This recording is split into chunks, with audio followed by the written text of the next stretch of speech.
RDC TV. O Rio Grande se conecta aqui.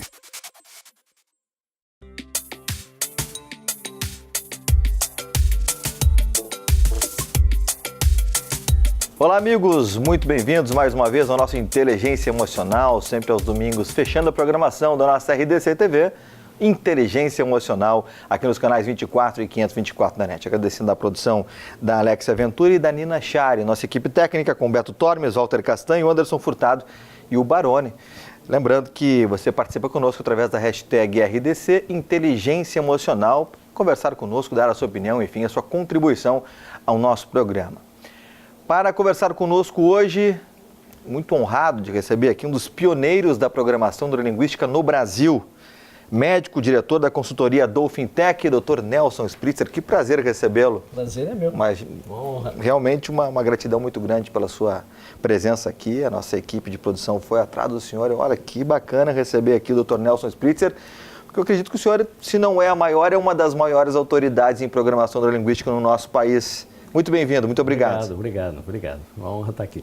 Eu vou começar aí perguntando algo que as pessoas me questionam, e embora eu tenha um pequeno conhecimento disso, eu quero que o senhor responda. O que é a programação neurolinguística, doutor, professor? Como preferir. A programação neurolinguística é um nome complicado de uma coisa que cada vez mais se revela uma coisa muito simples. Ela é simples no sentido de entender como é que ela funciona. Ela não é simples no sentido de fazer uso dela. Há uma confusão por aí. Às vezes parece simples quando a gente vê o praticante praticando, mas não é. Atrás daquilo ali tem uma ferramenta bastante complexa. Mas o que é a programação neurolinguística? A programação neurolinguística, ela estuda os mecanismos dos processos inconscientes que regem os nossos comportamentos. Dito assim, parece, né? Vamos lá, a cibernética estuda há muito tempo já como é que as máquinas funcionam. Com a sua sofisticação, com as suas possibilidades, as máquinas estão ficando cada vez mais complexas, inteligência artificial, computação, rede social, etc. e tal. A programação neurolinguística é o estudo cibernético da mente humana. Para dar uma resumida, a mente humana, a gente sabe, funciona como se fosse uma máquina extremamente inteligente. A mente inconsciente. A consciente é um outro departamento. Mas a mente inconsciente são padrões cibernéticos de função. E a programação neurolinguística é exatamente isso, é estudar como é que a máquina funciona.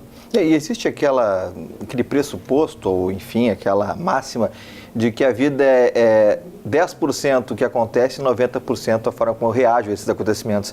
E o senhor concorda? Realmente é assim e por isso que a PNL está aí para ajudar a viver com essa questão toda? Eu acho que o percentual, esse foi o Spinoza que disse isso, o percentual não sei se é exato, eu acho que até é pior, ou pior ou melhor, depende do ponto de vista. Mas eu acho que é 91% ou 99% ou 95% é o modo como a gente reage e talvez 5% é o que realmente está acontecendo.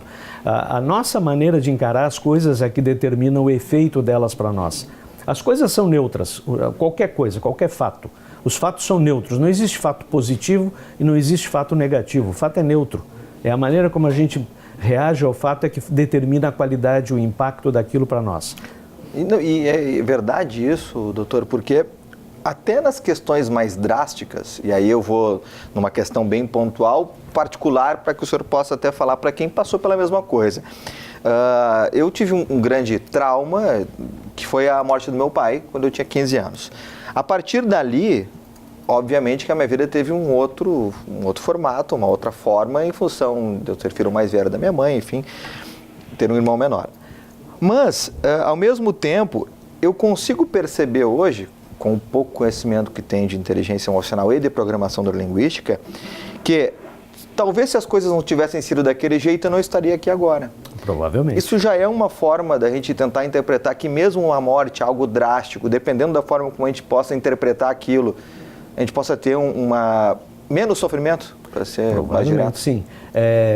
Imagina que milhares, centenas de milhares, talvez mais, pessoas vivem uma situação parecida com a tua. Perda de pai na adolescência, etc. e tal. Condições parecidas, vamos lá. Alguns deprimem e não saem do chão.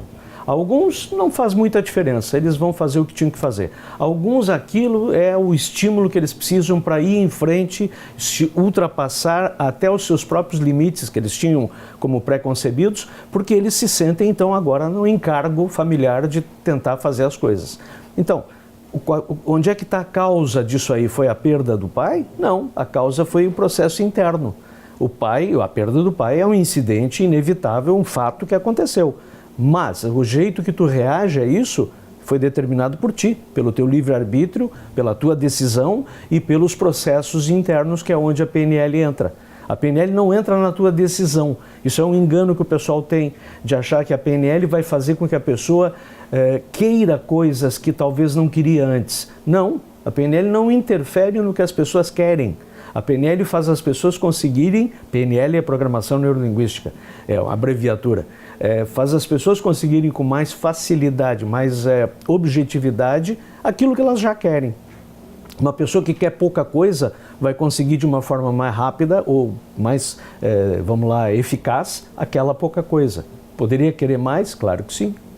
Eu estou tentando, nesse primeiro bloco, o Dr. Nelson Spritzer, trazer mais quase que o prefácio da PNL, falando dessas questões básicas que a gente vive todo dia. No segundo bloco, daqui a pouquinho a gente já vai ter o segundo bloco, eu vou lhe perguntar algo sobre a tal da síndrome do domingo à noite, que eu gosto muito de falar, porque às vezes é uma coisa que também está incrustada sem nós sabermos que ela foi incrustada ou por quê, embora ela está lá gravada por algum motivo, mas depois a gente vai falar sobre isso. Ainda sobre essas questões iniciais, Dr. Nelson Spritzer, quanto à própria PNL em si, é possível de que as pessoas já tenham atitudes relacionadas à PNL sem perceber? Atitudes no sentido de quê? De conhecimento? De reagir de formas... não vou dar bola para tal situação, embora eu não tenha esse conhecimento. Vamos esquecer o nome Programação Neurolinguística, que é o nome da ferramenta, né? Exato. Vamos falar das pessoas. As pessoas têm reações incorporadas, gravadas, como se fossem os aplicativos dos nossos aparelhos celulares. A gente tem eles estão lá. Se a gente usa ou não usa, ok, mas eles estão lá. Uhum. Alguns estão rodando o tempo todo, porque faz parte da função do aparelho. O nosso inconsciente é a mesma coisa. A gente está reagindo à vida, ao mundo, às coisas, aos estímulos, o tempo todo, mesmo que a gente não se dê conta. A maioria das nossas respostas são totalmente fora do nosso controle consciente. A maioria, ninguém lá dentro pergunta para nós se a gente quer ou não quer que reaja daquele jeito. A gente vai reagir. Por quê? Porque programação anterior foi feita nesse sentido. Por isso que a programação neurolinguística se chama programação, porque a gente tem a ideia de reprogramar, acessar essa programação defeituosa ou limitante e fazer uma programação mais eficaz. E isso tudo no nível inconsciente. E aqui é que está o nosso grande problema do praticante de programação neurolinguística, porque ele vai acessar uma área que o cliente não sabe, porque é inconsciente. Ele também vai ter que acessar a sua própria área, que também é inconsciente, para ajudar o cliente a fazer um upgrade do software. Então, aqui tem o milindre técnico da programação neurolinguística. E o senhor concorda que a maioria dessas crenças limitantes, elas são colocadas realmente por quem nos cria? A gente não nasce com isso. Não nasce com isso. São com os nossos pais. Com a convivência com os pais, em primeiro lugar, a escola, a religião, o meio, os amigos, a cultura que a gente vive, tudo isso aí faz parte do banho cultural e social que a gente tem e que vão influenciando as nossas crenças, o que a gente vai instalando. Mas aqui também uma palavra de cautela. Você, como eu, como todos, a gente teve num meio parecido com os nossos amigos, por exemplo, com os nossos contemporâneos. Nem todos eles são iguais a nós, nem todos eles têm as crenças que nós temos. E eles foram expostos ao mesmo meio. Por que é diferente? Porque os estados emocionais que a gente tinha na hora de gravar as crenças foram gravadas. Quando a gente estava com aquele estado emocional, aquilo também influenciou. E isso é bem particular. E todos eles, independentemente da forma como foram criados, caso tenha esse comportamento que ele não gosta, a programação linguística pode resolver ou amenizar. Como é que funciona na sua análise?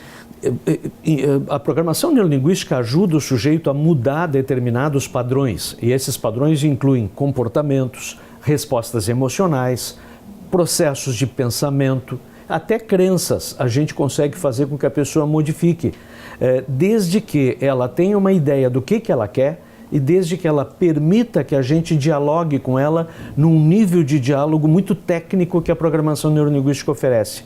É uma conversa que, para quem é leigo, parece uma conversa meio de doido, porque é uma conversa que vai na estrutura do pensamento e não no conteúdo daquela vivência, daquela experiência que a pessoa traz. Então ela te conta a história que ela quer mudar, a história para nós não é importante. A gente vai procurar a estrutura dessa história, fazendo perguntas esquisitas, que não são usuais.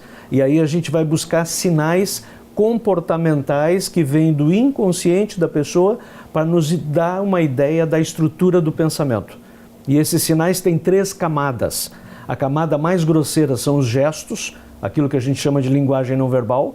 A segunda camada são os movimentos dos olhos, que tem a ver com os processos neurosensoriais, e a terceira camada tem a ver com aquelas microexpressões faciais que foram celebrizadas na televisão pela série Lie to Me. E essas 3 ondas de sinais vêm ao mesmo tempo.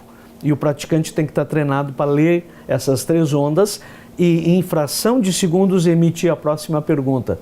E ler a próxima onda e emitir a próxima pergunta. E fazer disso uma espécie de loop de feedback neurolinguístico. E aí ele chega na estrutura do processo de pensamento. E é interessante você colocar isso da questão dos gestos, né? Porque quando a gente ouve falar da inteligência emocional e da própria PNL, alguns falam, não, você vai aprender a saber quando a pessoa está ou não está à vontade com você, se está mentindo ou não está, ou se a mulher ou o homem está interessado ou não está. Não, se cruzou os braços é que tua conversa está ruim. Se botou a mão no queixo é porque não está interessado. Enfim, se botou a mão no cabelo é que está querendo ser sensual. Isso é mito, né? Depende. Porque depende da forma como a pessoa é. Lógico. Escuta, uma palavra, se eu te der uma palavra agora, montanha, qual é o significado que ela tem? Em princípio não deveria ter nenhum. Por quê? Porque eu não te dei o contexto. Então qualquer palavra solta sem contexto, a gente não tem como entender o que a pessoa está falando.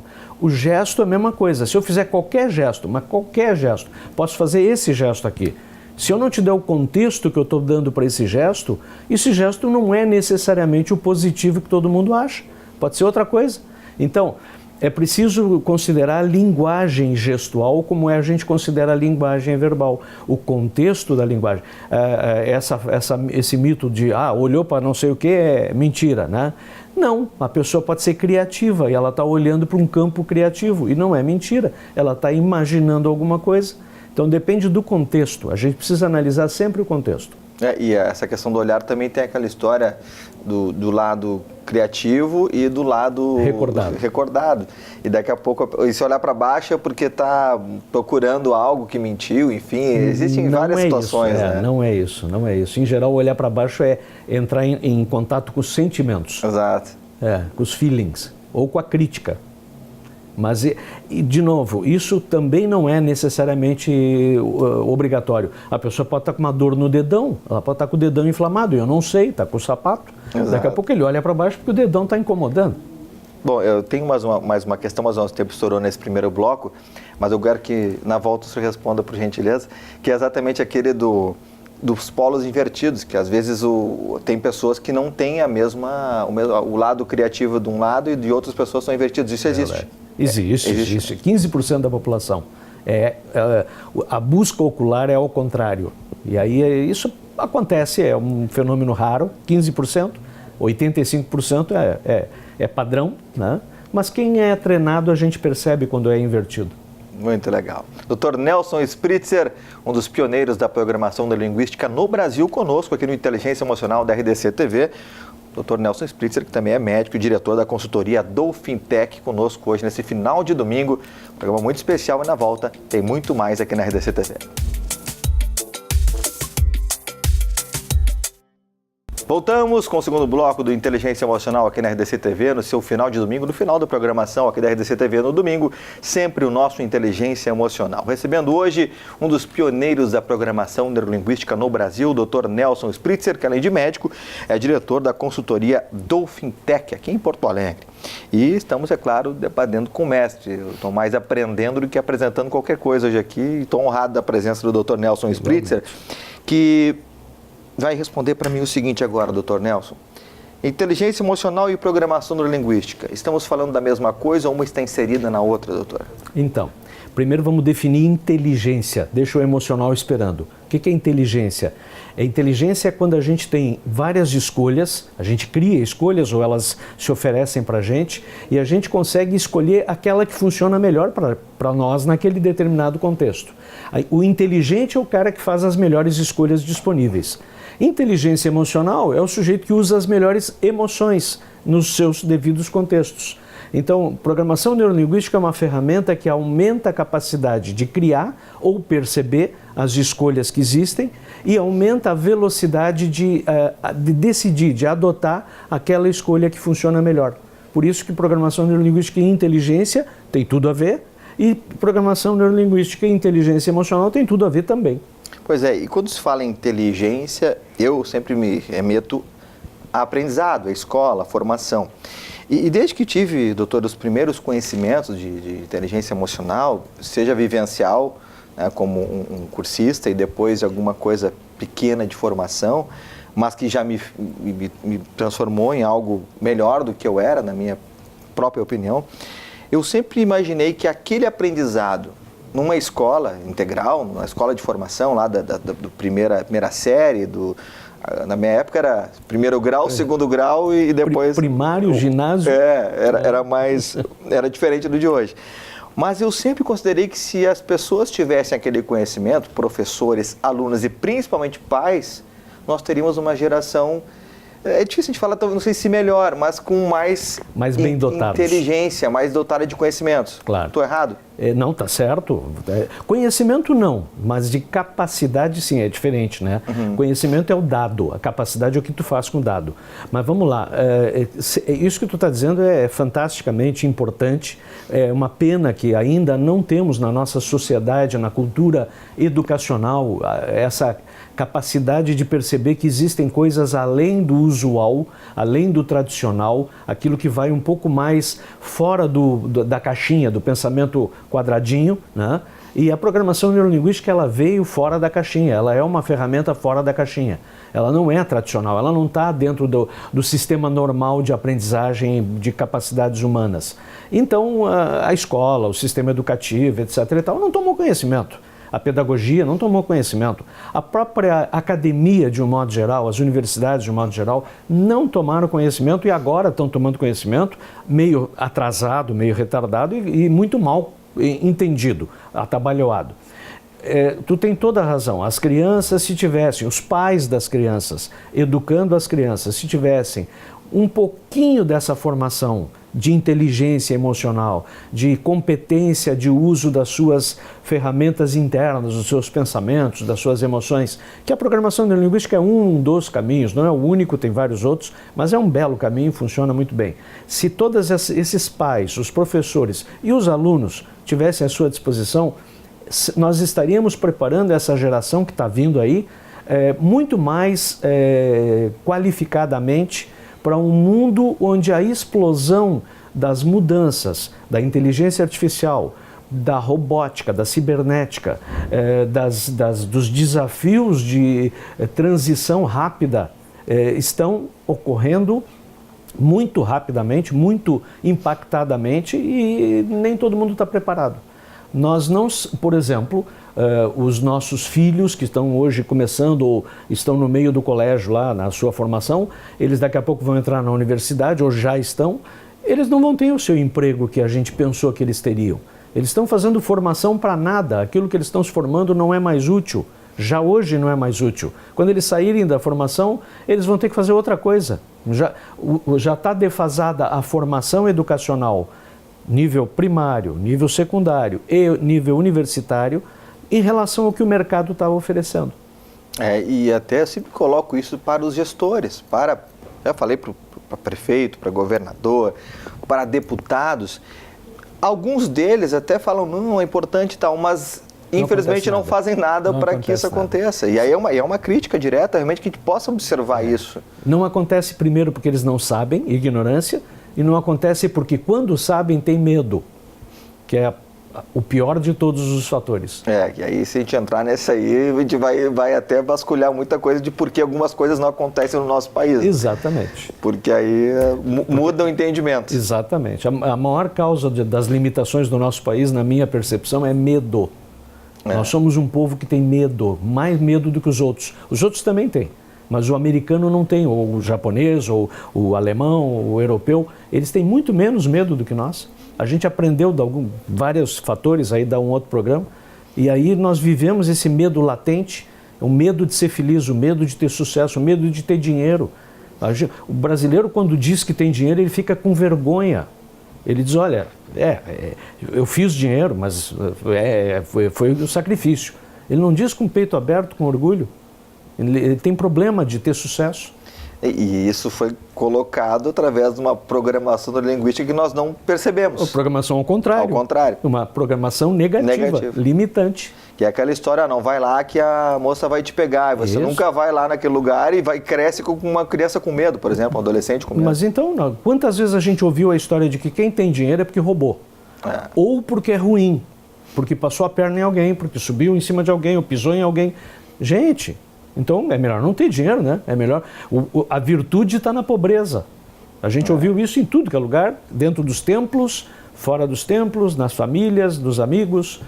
E o senhor sabe que no final de semana passado eu fui numa peça de teatro, não vou citar aqui para não, né, mas que uma das falas de uma pessoa bem-sucedida, uma das dicas que essa pessoa, para tornar-se bem-sucedida, recebeu foi: seja egoísta. Se você pensar nos outros, você não vai ser feliz e não vai ter sucesso. Essa é a mentalidade que muitas vezes tem, fecha exatamente do que o senhor está falando, né? Isso aí. E que é errada. Claro que é. Porque não é a pessoa que não faz o bem também pode obter sucesso. Ao contrário, a pessoa bem-sucedida consegue fazer mais bem para mais gente. Exatamente. Mas é uma filosofia que ficou distorcida. E é claro que na peça, até para fazer justiça, ela depois é desmistificada, né, essa relação de sucesso com a pessoa que agiu dessa forma egoísta. Depois ela vê que, na verdade, aquilo estava errado, que até adquiriu tudo o que queria adquirir, mas era uma pessoa infeliz, sozinha. É que aí, de novo, como tudo tem que contextualizar. Se você está num barco que só tem fracassados e suicidas, você deve ser egoísta e cuidar da sua vida. Exato. Agora, se você está num barco de pessoas que estão ali do mesmo jeito que você, tentando sobreviver, e se você consegue um caminho melhor, compartilha. E as pessoas que estão com você vai ter uma sinergia, todo mundo vai se ajudar. Você aprendeu um caminho que funcionou para você, você passa para os outros, o teu caminho enriquece. Os outros vão te apoiar mais. Eu nunca vi, né? Olha, eu estou na estrada há muito tempo. São quantos anos já de programação neurolinguística? Eu sou formado em medicina desde 78, imagina. Em programação neurolinguística desde 90. Então, já lá se vão muito tempo. Eu nunca vi alguém que compartilha competência, sucesso, caminhos que encontrou e que piorou a sua vida por ter compartilhado. Muito pelo contrário, as pessoas que compartilham aumentam os caminhos disponíveis e os seus resultados. Então, e aí não tem nada de místico ou espiritual. Se quiser pode, mas não tem. É simplesmente porque é um processo educativo do próprio cérebro. O cara que compartilha está ensinando o seu cérebro que é bom aprender mais para ser mais útil. E esse é um belo propósito para o cérebro. Muito bom. Dr. Nelson Spritzer, nosso convidado de hoje aqui no Inteligência Emocional. Impressionante que passou rápido esse segundo bloco, né, doutor? Passou bastante rápido. Já voltamos para o terceiro bloco. Você participa através da hashtag RDC Inteligência Emocional. Daqui a pouquinho tem mais para você aqui na RDC TV. Voltamos com o nosso Inteligência Emocional neste domingo, recebendo hoje o Dr. Nelson Spritzer, médico e diretor da consultoria Dolphin Tech, um dos pioneiros da programação neurolinguística no Brasil. Eu já disse nos outros blocos, vou ser repetitivo. Hoje eu estou aprendendo e estou aqui só questionando as minhas dúvidas, e que com certeza também é a sua em casa, no nosso Inteligência Emocional. Doutor, eu escrevi há muito tempo, e falei isso no nosso primeiro programa aqui, um artigo sobre a síndrome do domingo à noite, aquela depressão que o cara tem, e tal. Isso também a gente pode falar tranquilamente que é algo que a programação neurolinguística, vou usar um termo aqui, o senhor me corrige, cura ou transforma, ressignifica? Curar é uma palavra muito pesada. É muito forte, né? Pressupõe doença. Não é uma doença, né? Na maioria das vezes não é uma doença. Mas, assim, essa síndrome, ela é gêmea da síndrome da sexta-feira de noite, né? É verdade, o oposto. É o oposto, né? Então, assim, o que é isso? Isso significa que o sujeito não é feliz trabalhando. Porque se o sujeito é feliz trabalhando, ao contrário, ele fica feliz quando chega no domingo, porque ele está pronto para mais uma jornada de uma semana fazendo o que ele gosta. Ou seja, o Faustão não tem culpa, então, doutor? Não tem culpa, não. Isso faz parte da vida, né? Da nossa vida, as nossas escolhas de vida. Então a maioria das pessoas não está realmente fazendo aquilo que gosta. A maioria, infelizmente.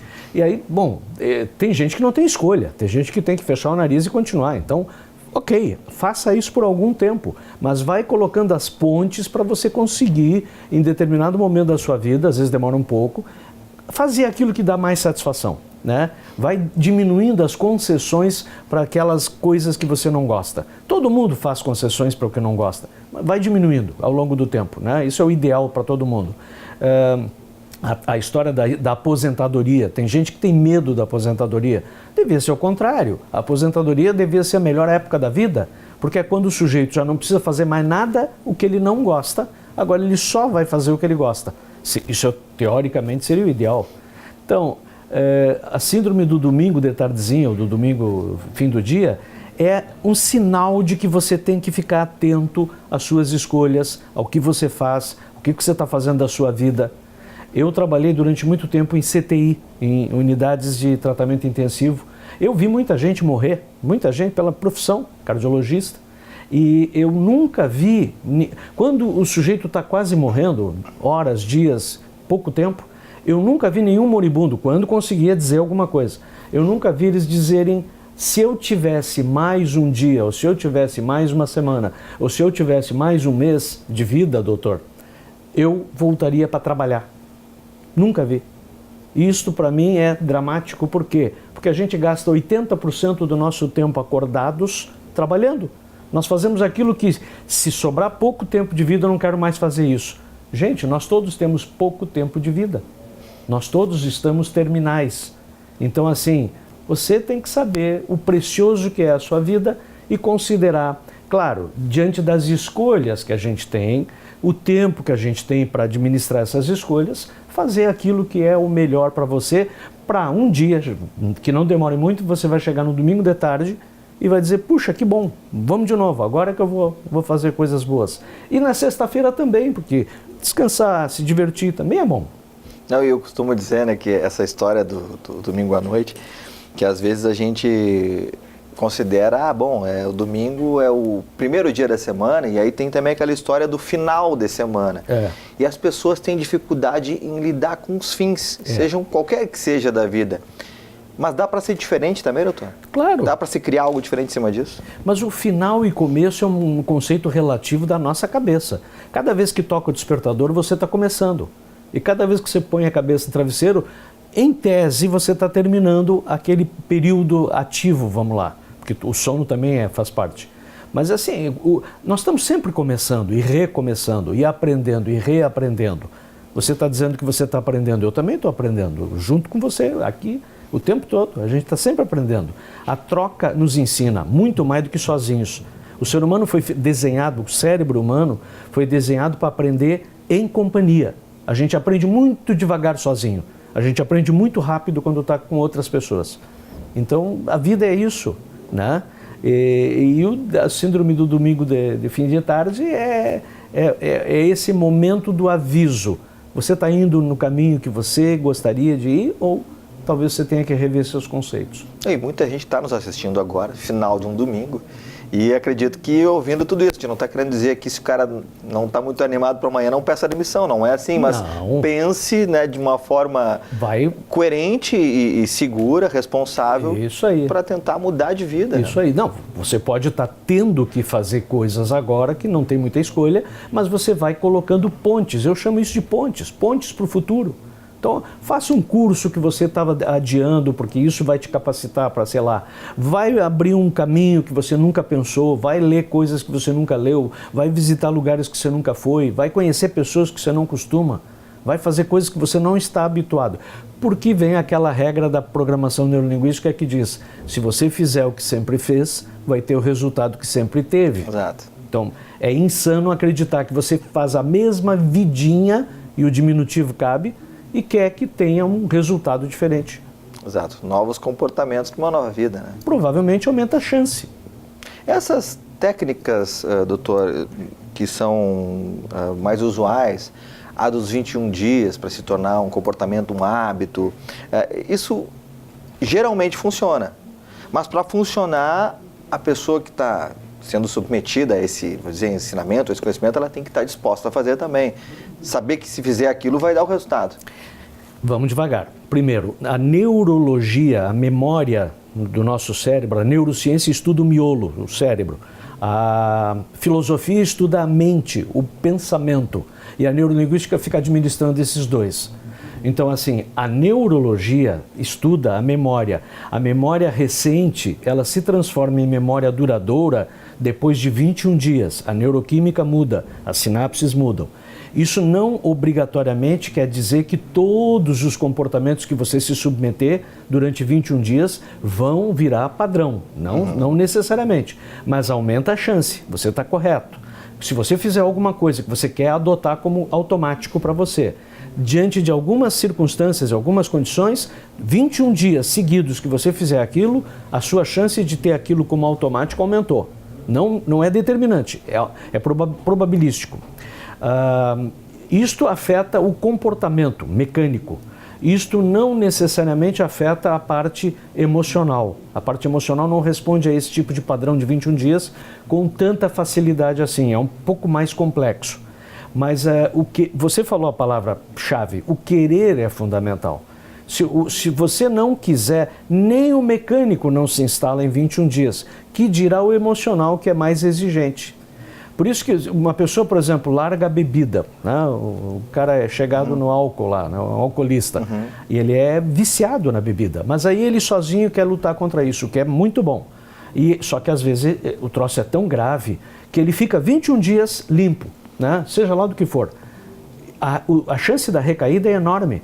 Não importa que ele ficou 21, ou 22 ou 23, porque ele mexeu um pouco no mecânico do hábito dele, mas ele não mexeu na estrutura emocional, crenças e personalidade. E essa mexida exige fundamentalmente o querer. E aí o querer é uma minoria de pessoas que chegam a esse patamar de sabedoria. Eu chamo isso de sabedoria. O sujeito querer uma coisa melhor do que ele tem. Isso é muito sábio. A maioria das pessoas não quer. Até às vezes por medo. Medo. Elas se escondem atrás do biombo do medo e aí então elas preferem não querer. Porque o querer dá problema, né? O querer dá responsabilidade. Quando você quer alguma coisa e vai atrás, aumenta a bronca, aumenta o preço a pagar. Doutor, a gente tem 1 minuto para esse bloco. A história do relógio biológico é mais ou menos isso? O relógio biológico é o nosso cérebro. O relógio biológico tem a ver com o corpo, com o organismo e com a parte essa do cérebro também. Então tem vários relógios, tem vários tempos, um deles é esse dos 21 dias. Quando você amputa uma perna, você passa 21 dias sentindo a perna que você não tem, o membro fantasma. Depois de 21 dias, você para de ter aquele tipo de percepção anômala, normalmente. Isso é a parte do organismo, é a parte neurológica do miolo. Agora, a parte do pensamento não obedece a essa regra com tanta facilidade. Deixa eu avisar aqui a Alexia e a Nina que nosso programa hoje terá 8 blocos.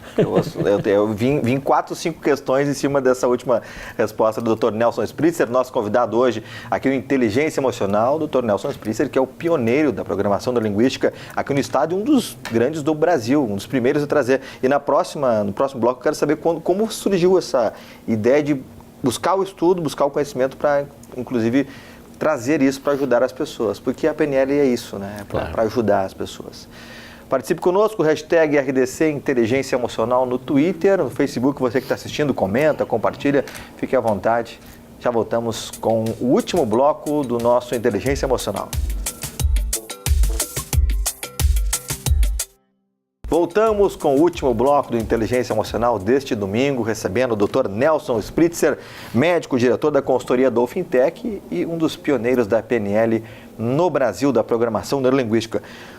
Deixei para esse bloco, doutor, como é que foi que o senhor descobriu, como chegou até o senhor a PNL para que pudesse buscar o conhecimento e trazer, e hoje está aqui expandindo com a gente tudo isso?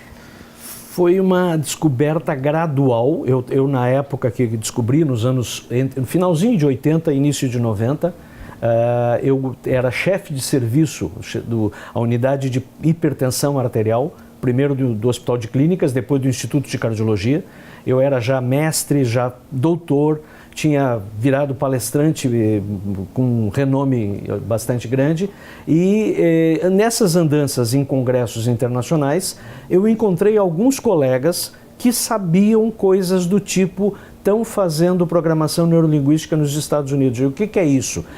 Eles me diziam, é uma ferramenta para diminuir a ansiedade. Eu era chefe da unidade de hipertensão arterial e digo, eu quero saber. Aí eu fui lá e aprender o que é que está acontecendo e aí encontrei uma pessoa chamada Linda Sommer, em New Jersey.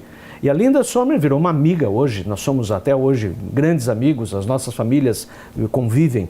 E ela me abriu a porta para a programação neurolinguística, ela era a primeira trainer mulher da costa leste dos Estados Unidos e ela me introduziu ao Bandler, que ela era muito amiga.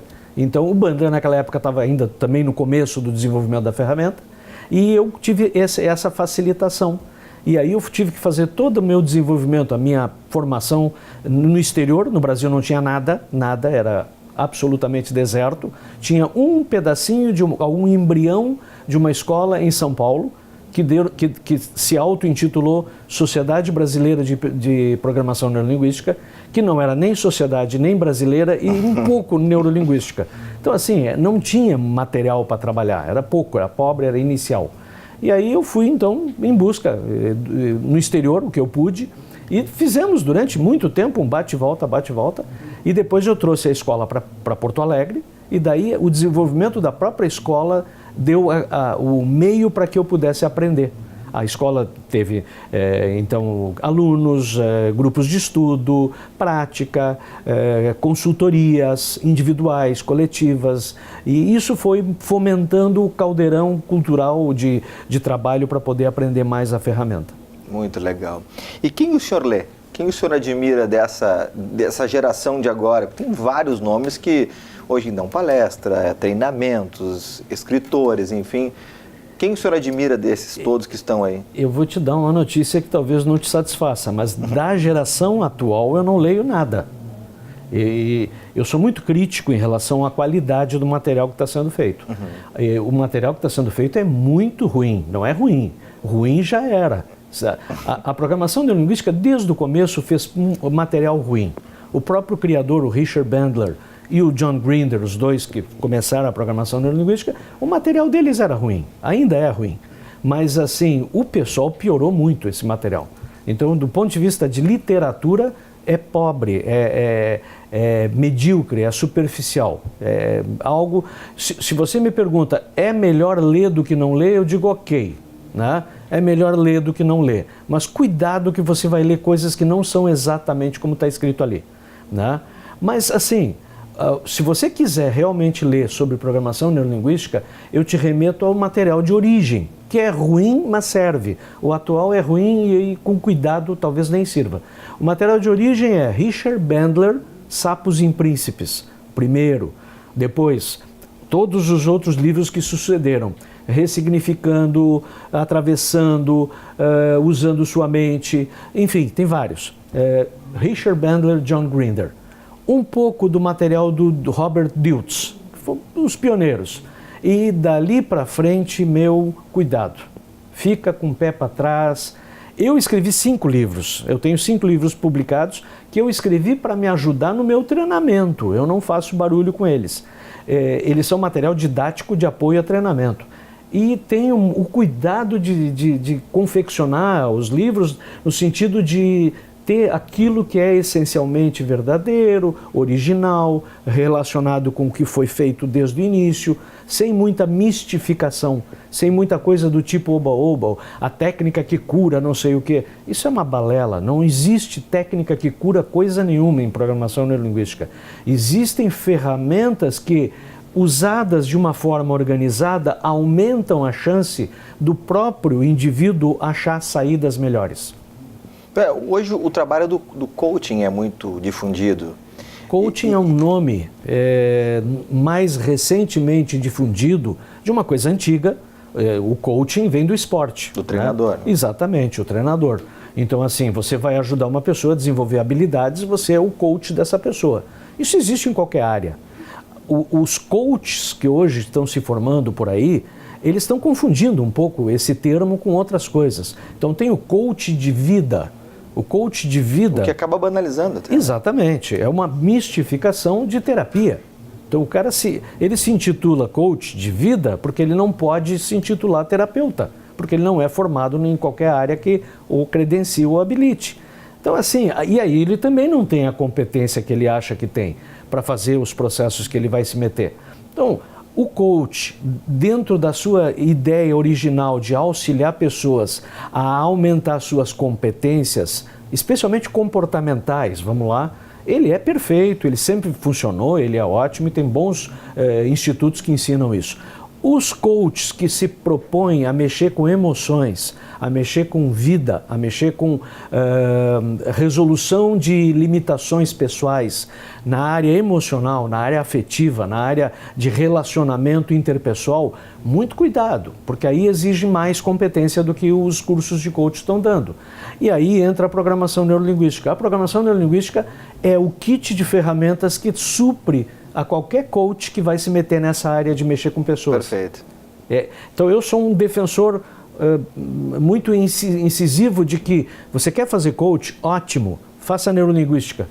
E aí você vai fazer coach legal. Eu gosto muito de enfatizar isso, doutor, porque a programação linguística dá, como o senhor falou, tudo que um coach precisa para lidar com as emoções de uma pessoa. Com as pessoas. E ainda assim, é claro, uma formação que tem que ser bastante ampla para que ele possa estar preparado para qualquer situação. Né? Exatamente, exatamente. Aí você pode ser um coach esportivo. Imagina, um coach esportivo que tem programação neurolinguística.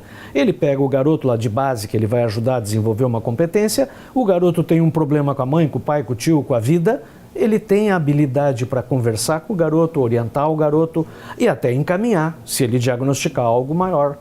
E isso tudo tem elementos da programação neurolinguística e não necessariamente no coach.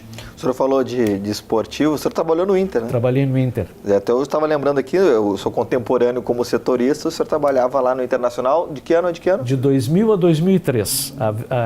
A célebre equipe multidisciplinar do professor Medina e com a gestão do Miranda, que muito me orgulhou trabalhar com ele, muito meu amigo, e fizemos um trabalho pioneiro, um trabalho inédito, Zé Mário de técnico, depois Parreira, nós chegamos a trabalhar com eles e foi uma experiência muito interessante, muito interessante. O Tite trabalha muito isso na seleção, né? Trabalhou, né? Agora, uma vez vai renovar, acho que vai renovar. Eu te confesso que eu não sei exatamente o quanto o Tite tem essa competência. Não sei se com conhecimento ou não, mas ele trabalha algumas intuitivamente, situações. Com certeza ele tem essa competência intuitiva, mas eu não sei se ele tem a ferramenta. O Filipão chegou a trazer uma psicóloga esportiva para ajudar a seleção brasileira, e que na época não deu um bom resultado, tanto é que perdemos de 7-1. Mas provavelmente não foi culpa dela, ela simplesmente pegou uma equipe que já tinha problemas mais sérios do que estavam aparentes. Dr. Nelson Splitzer, daríamos para fazer 4, 5 programas aqui, porque ficaram muitas questões, mas quero lhe agradecer muito aqui a presença do nosso Inteligência Emocional. Vou lhe convidar mais vezes, com prazer, se estiver disponível. Agradecer a nossa produção, a Nina Chari e a Alexa Ventura, que lhe convidaram, lhe trouxeram aqui. Para mim foi muito mais do que um prazer, uma honra poder estar aprendendo aqui com o senhor e que possamos ter mais oportunidade de conversar. Fico muito feliz com a sua presença para chancelar o nome do programa Inteligência Emocional aqui na RDC TV. Muito obrigado, doutor. Obrigado a vocês. Satisfação. Igualmente. Obrigado. Quero ir lá aprender com o senhor lá na Dolphin Tech. Com certeza. Gente, muito bacana, Dr. Nelson Spritzer, um dos pioneiros da programação neurolinguística no Brasil, conosco aqui no Inteligência Emocional da RDC TV. Questionamentos, coloca aí na rede social, hashtag RDC Inteligência Emocional, no Facebook a gente também transmitimos ao vivo e você participa conosco da nossa programação. Domingo que vem tem mais Inteligência Emocional aqui na RDC TV, agradecendo a nossa equipe técnica com o Humberto Tormes, Walter Castanho, Anderson Furtado e o nosso Baroni, né, que está sempre ali no comando de tudo, e que nós estejamos na semana que vem mais uma vez com mais Inteligência Emocional. Gratidão a você pela companhia e gratidão ao Dr. Nelson Spritzer pela presença. Grande abraço, boa noite, tchau.